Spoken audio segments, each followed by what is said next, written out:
Good afternoon, everyone. My name is Gina Ford. I'm the Communications Director for Prince George's County Executive Angela Alsobrooks. I'd like to thank you all for joining us. This afternoon, the County Executive is going to be making some remarks about some changes that are occurring in our police department. So, County Executive.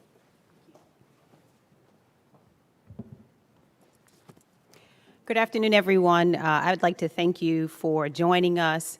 As you know, Chief Hank Stawinski has submitted, and I have accepted his resignation.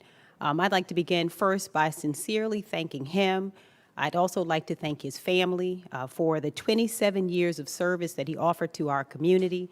As you know, he is a native-born Prince Georgian, and we certainly appreciate his work, his service, and his sacrifices, both he and his family. It is no secret that Chief Stawinski and I have worked together for more than a decade, and I can tell you that I enjoyed working with him. He has served this department, and he served our community well and served it with great integrity. His accomplishments as Chief of Police over the last 4 years have been many, but he created, and some of them are, it's maybe even too many to enumerate, but he created Chief on the Go, which allowed him to communicate directly with members of the community. He spearheaded the addition of 2 new district stations, District 7 and District 8, which increased police service to the community and reduced response times. We've seen a lot of success together, complete with this department, and I am confident that the success enjoyed by this department and this community will continue into the future. Nevertheless, to everything there is a season and a time to every purpose under heaven. And right now, we are in a different season. We welcome this new season that we are entering, and we recognize how far we have come as a community.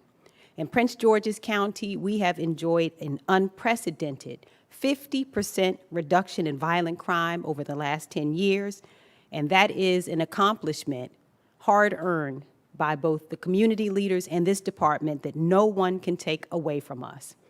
We owe this success to this community and the hard work of the men and women of the Prince George's County Police Department. Our accomplishments have allowed us to stand out not only in the state of Maryland, but across this country. Yet even still, we have challenges very similar to those that are woven across police departments across this nation.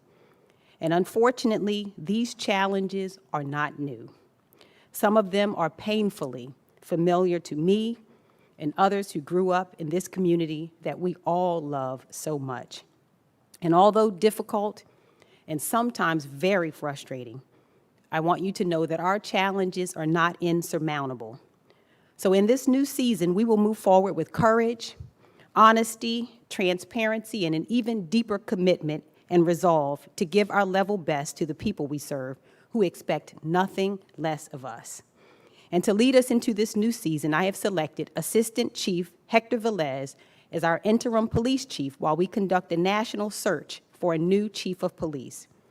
Hector knows this department, and he is immensely qualified. He yields. His only mistake is that he is not a native-born Prince Georgian, but he yields from Brooklyn, New York, born and raised, proud of it, and we are proud of him.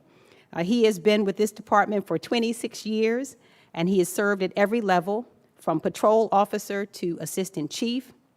And after he was promoted to lieutenant in 2004, Hector was selected to the International Association of Chiefs of Police Fellowship Program. During his time as a fellow, one of his most notable accomplishments was the designing, planning, and launching of the first Civil Rights Advisory Committee meeting in Memphis, Tennessee. He continued his work on the IACP's 2006 report, Protecting Civil Rights, a leadership guide for state, local, and tribal law enforcement. I'm confident that Chief Velez will bring his background and interim knowledge to his new duties as chief. We have a strong department with committed and intelligent men and women. It is a wonderful department, but Hector knows also our challenges, and he's ready to address them and hit them head on. I want to make something very clear. I am under no illusion that there aren't things that are broken in our police department. What I can tell you is that I am committed, however, along with Chief Velez and others, to conduct a comprehensive assessment to determine where our challenges are. This is a process that I can tell you didn't just start recently. This has been several months ago that we sought to bring in a consultant. We'll continue that work, and whatever we find that is broken, I assure you I will fix it. As we approach this new season, I want to say thank you to the men and women of this department. I will make sure that you receive everything you need to succeed. That includes the best training, health care, and together we will hold ourselves accountable. We'll do a lot of things right, but when we get it wrong, we'll acknowledge it and we'll correct it together. I want to say a hearty thank you as well to Prince Georgians, who continue every day to build a stronger community for all of our families. Prince Georgians have made us the crown jewel of Maryland. I say this without exaggeration. There is no finer community anywhere in the state of Maryland, and I put us up against any community anywhere in America. You are the absolute best that we can ask for. And so I want to thank you for your engagement. Prince George's County is strong because you are so engaged. You formed coffee clubs. You've been civically minded. I don't go to a meeting anywhere in Prince George's County that is not filled to capacity. Prince Georgians are engaged. They're active in this community. And because of their partnership, we have been successful and we will continue to succeed and make progress in our county. I want to thank you for your sacrifices, thank you for your engagement, and for always demanding and expecting the very best from us. You are why we continue to aim for excellence and transparency. You deserve nothing less, and we won't give you anything less. And so with that, I'll turn it over to Interim Chief Hector Velez. Good afternoon. I would like to first start by thanking Ms. Alsobrooks for trusting in me to lead the Prince George's County Police Department during these unprecedented times. I'd also like to thank former Chief Hank Stawinski for his decades of service to the men and women of the Prince George's County Police Department and the residents of Prince George's County. I'm honored to have been selected as the interim chief of police. As of tomorrow, I will have served this county and this police department for 26 years. And that's because I care deeply about the residents of this county and the men and women of the Prince George's County Police Department. I stand before you humbled, ready to listen, and motivated to lead this police department into the future. We're at a crossroads where we have an opportunity to choose a path that unites us, that helps strengthen the relationship between the residents in Prince George's County and the men and women of the Prince George's County Police Department. We also have an opportunity to work together to make the Prince George's County Police Department what the residents of this county want it to be. Now, if I may, I'd like to explain a little bit of my background that Ms. Alsobrooks touched on briefly. I was born in 1965 in Brooklyn, New York, and I had two influences in my life that had a huge impact on me. My mother, essentially single, worked 2 or 3 jobs to raise 5 kids, and 2 women, Mama Cheatham and Miss Helmina, both African-American women, stayed with us. They babysat us sometimes from 6, 7 o'clock in the morning to 11:30 at night. I recall watching New York City police officers drive down the street in their blue and white vehicles and seeing bricks, rocks, bottles, sticks being thrown at them, hearing people curse at them. And for a while there, I thought police officers were bad. That wasn't until I moved to Union City, New Jersey. I was 14 years old, hanging out in the streets, and a police officer approached me, had a conversation, and he brought me under his wing. He introduced me to Law Enforcement Exploring, and the advisors were 4 officers of Italian and Irish descent There were 26, 27 kids, mostly Hispanic, and these officers sacrificed their time with their families to ensure that we became someone in the future.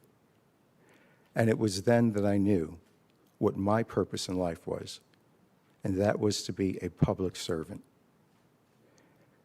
Now, for those of you that are hearing this and are wondering about police reform, what I can tell you is that I am here to listen, and I'm here to work with all of you. Not only am I the interim chief of police of the Prince George's County Police Department, but I am also your interim chief of police. So with that said, I want to conclude by saying thank you for the support that I've been receiving so far, and I look forward to working with everyone. Thank you. Okay, with that, we'll take any questions.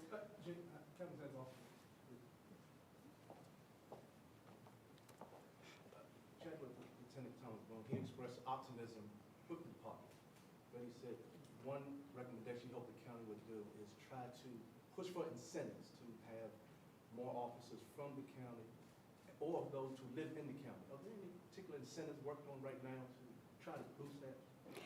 So I agree with him that, one of the goals we have is to increase the number of officers who live in Prince George's County. This is something that I have discussed, is one of the areas that we will work on is creating incentives to have more and more of our officers live in Prince George's County. I think that is very important. I have always said that it is difficult to serve people you don't know or understand. And it is not that it's impossible to know people when you live outside the county, but I think it does create a different relationship when you live in the county and you come to know people as neighbors. And so I think that is a very important thing, and I'll make sure that we work to create those incentives. Rachel? How much did the report that was released yesterday play into the decisions that were made yesterday? It did not. What I can tell you is my decision was made with a lot of thought.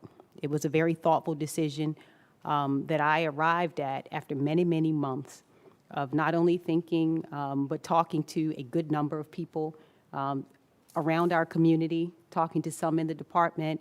And so this is a decision that I arrived at after much thought, and it did not have anything to do with the report. What was said by the folks in the community that led you to this point?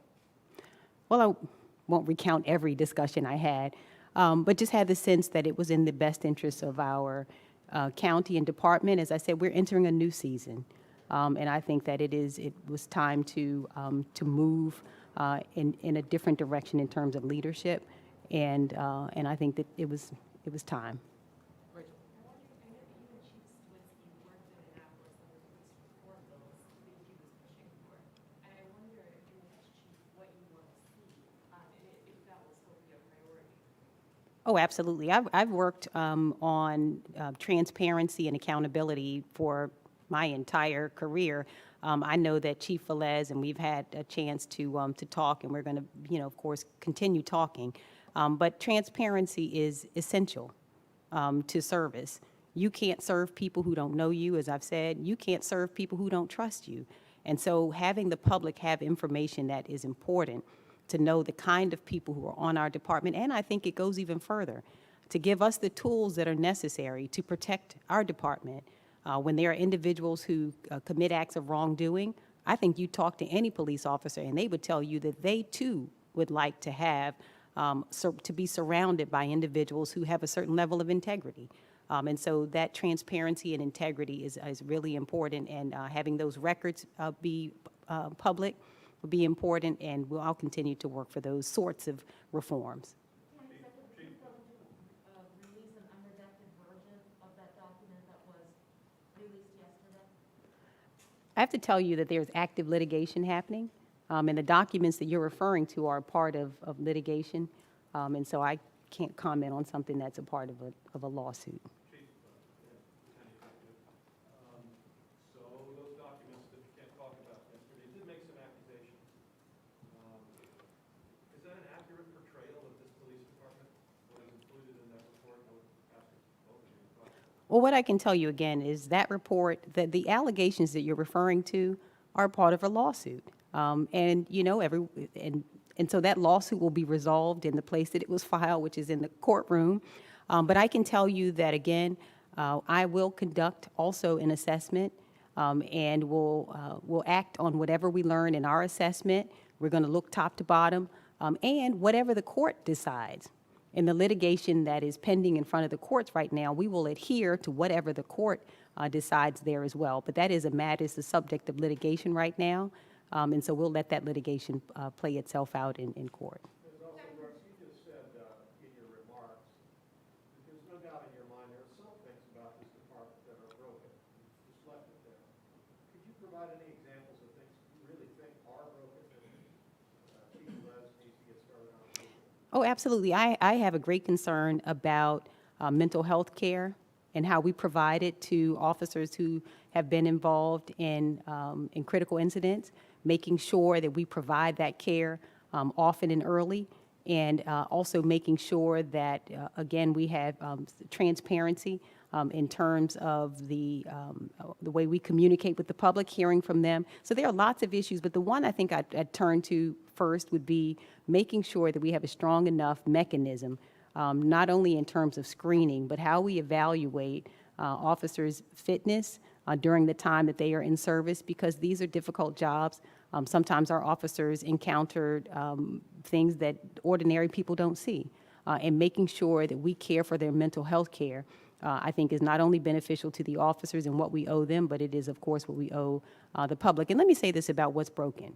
You're going to hear me say that about all of government. I'm not content to sit and not evaluate not only the police department, that's the fire department, that is all of government. It has been our design to make sure that this government is as nimble as it can be. And so I don't feel that there's anything different with saying, you know what, we ought to look at.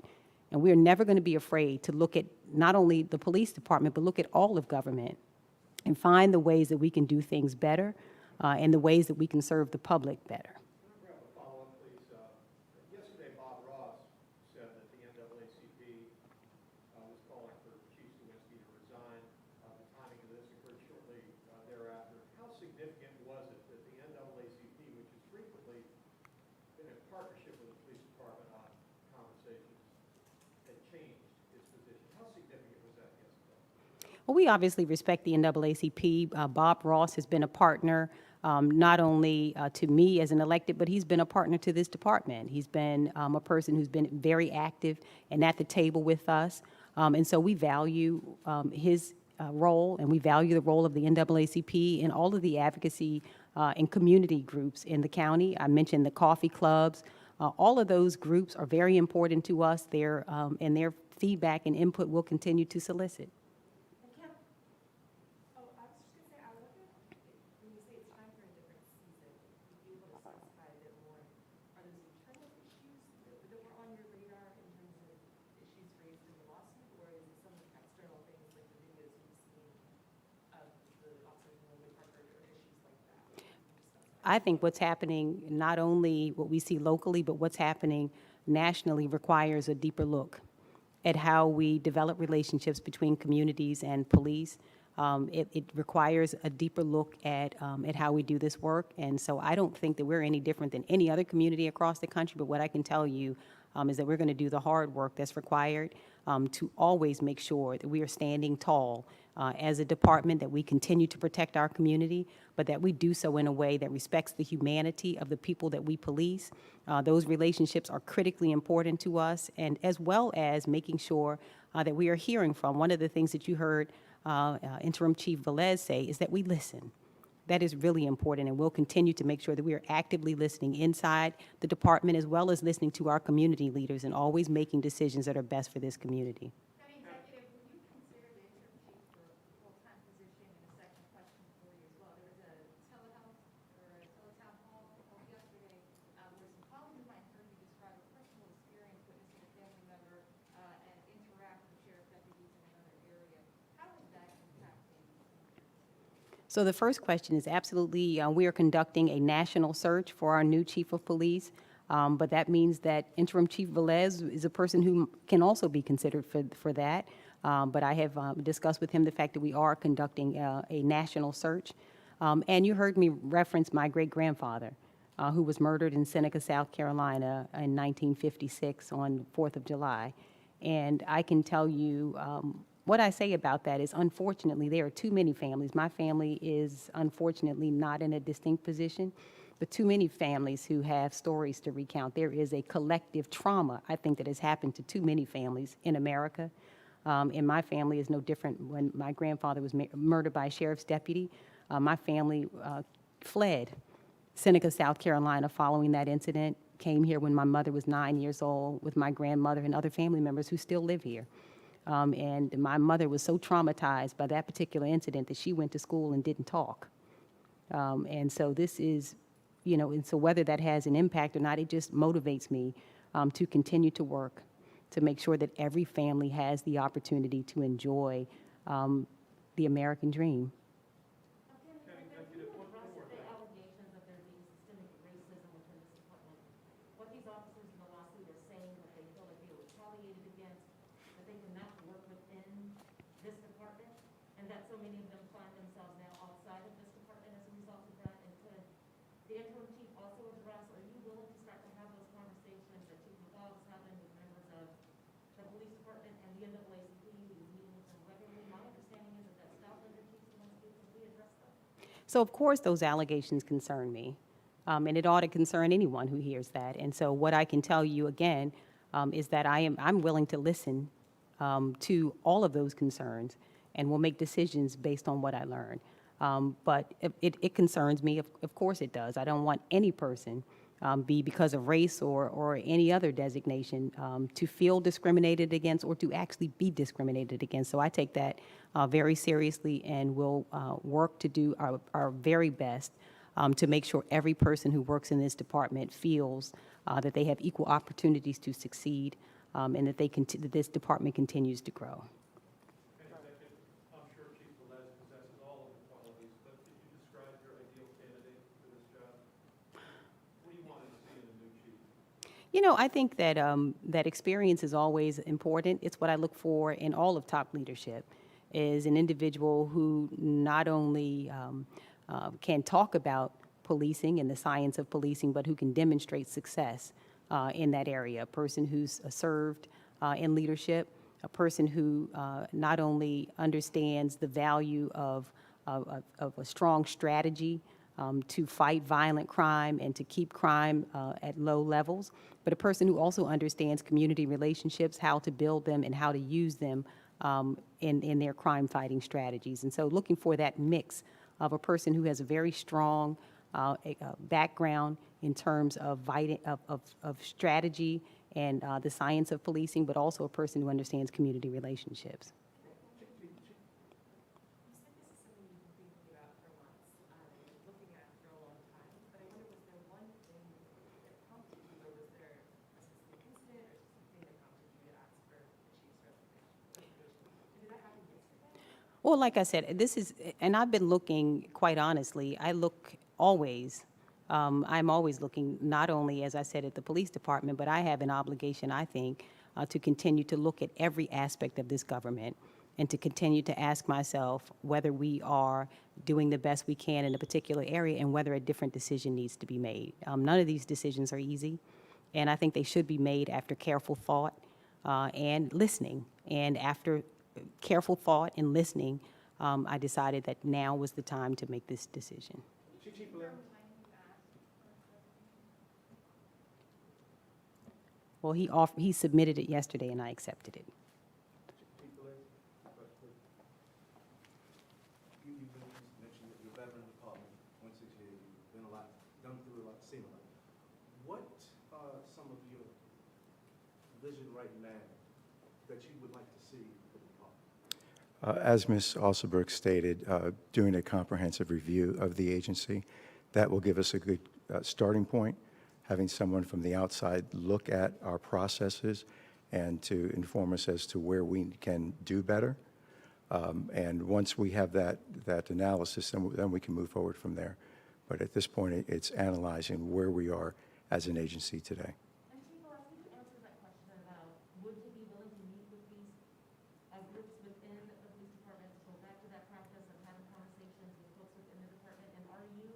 want to take a look at that document that was put together by that independent expert? So I believe that partnerships are extremely important, and that's the way you get work done.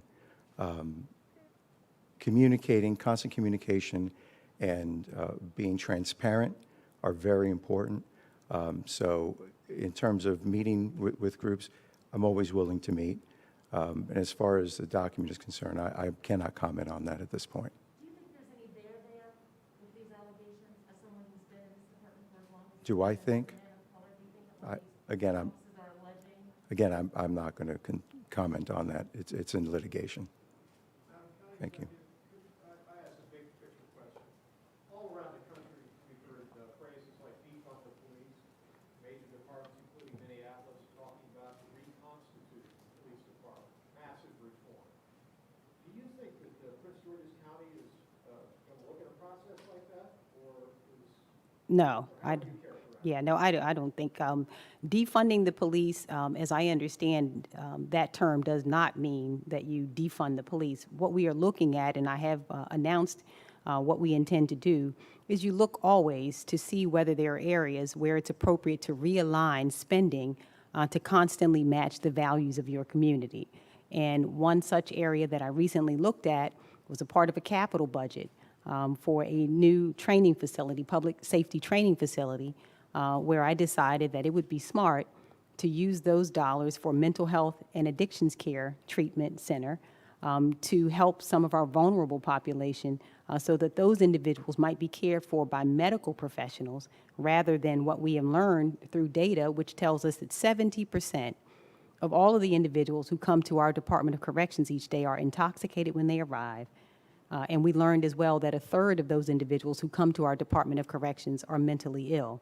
So rather than treating those individuals in jail, it is, I think, a community value that we should treat those individuals with dignity in healthcare facilities where they can be treated rather than having them be treated in jails. So that's an example of how I think it is a smart thing to constantly look at the way we are allocating our dollars, but that is not defunding the police. So you don't view this as a need to reconstitute or completely No. inside out reform the police? Well, those are two different concepts. So, yeah, let me be clear about that. Okay, we are, the reconstituting, it sounds, if I know what you mean by that, that sounds like a whole different concept. But to constantly look at our systems and decide whether those systems are operating at maximum efficiency and to institute the reforms that are necessary to make sure that our department continues to be the strongest department that it can be, yes. I think the concept that you described is something slightly different. County Executive, various sources are telling us that there was a meeting with officials as recent as Wednesday to discuss Chief Lewinsky's work.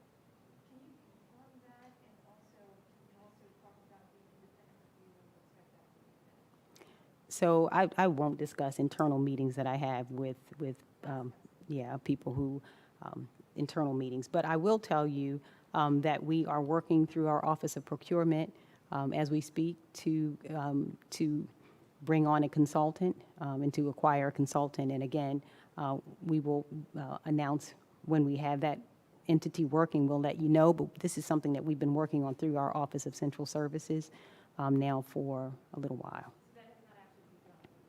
No, we're in the procurement process. Anything else?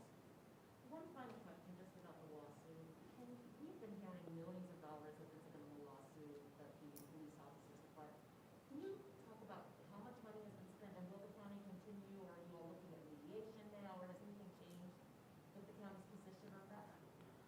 The exact dollar figure for the current lawsuit, I'll have to get you that number. But what I can tell you as the county executive of this county, I am required to answer the county's liabilities. And so when there are lawsuits, we are required to answer the lawsuit. So that's what I can tell you about that is I'm required to answer all of our liabilities when people sue us. All right, thank you, everyone.